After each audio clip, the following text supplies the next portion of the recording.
Well, to talk more about the feasibility of this plan, I'm joined now by Tamir Sorek, Professor of Sociology at the University of Florida. Welcome to the show. Good evening. So give us an idea. What's the thinking behind Kushner making the economic part of the peace plan the first phase? Well, this is the approach of the Trump's administration. In Trump's word, money can solve everything, but here it cannot solve it alone. There are political circumstances that should be addressed first. Palestinians have certain demands. For example, Israel created in the West Bank a regime of racial segregation where two sets of legal systems are implemented, one for Palestinians, one for Jews. The plan ignores it completely and instead just a promise to the Palestinian economic prosperity instead of correcting injustice. So I do not know what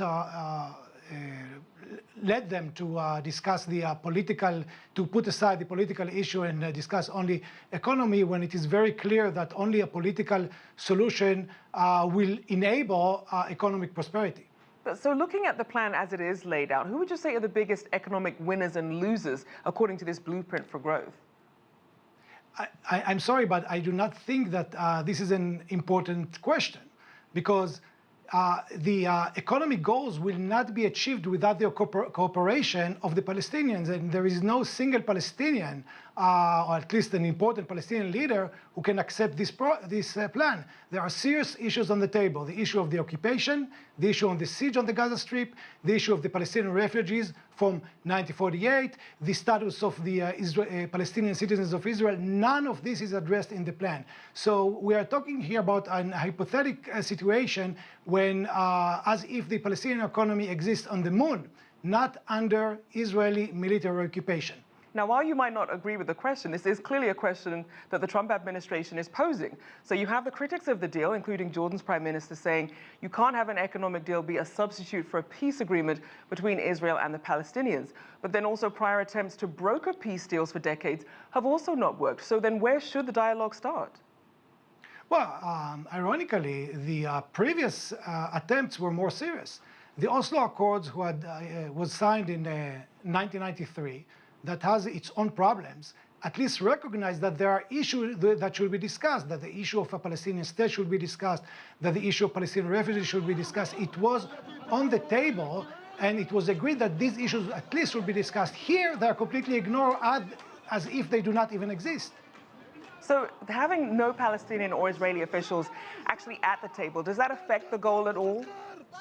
Of course, how can you promote a process between Israelis and Palestinians if Palestinians are not involved? Now, Israel does not have to be part of it because the ideology of the Israeli government is very evident in the plan itself. It is completely compatible with the goal of Israel not to discuss the occupation, not to discuss politics, and try to use economy as a way to bypass the political issue.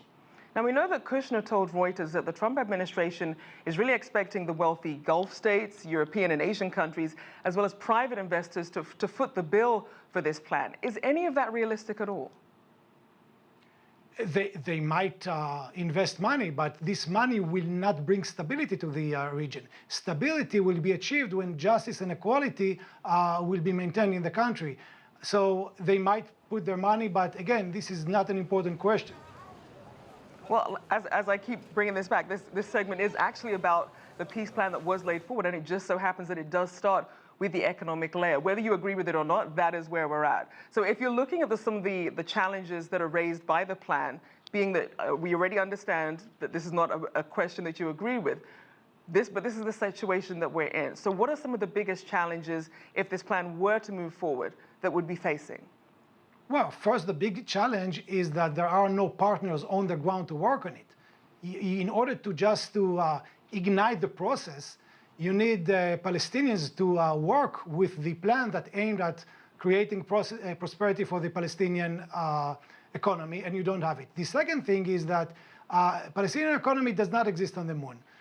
There are obstacles that are related to the current occupation. There are many things that Israel can do to improve the economy in the Gaza Strip, but just letting this economy to thrive, to import, to export, these things are prevented now. So even if you invest billions or trillions in the Gaza Strip without helping them to export and without helping them to import basic materials to build our economy, it won't happen.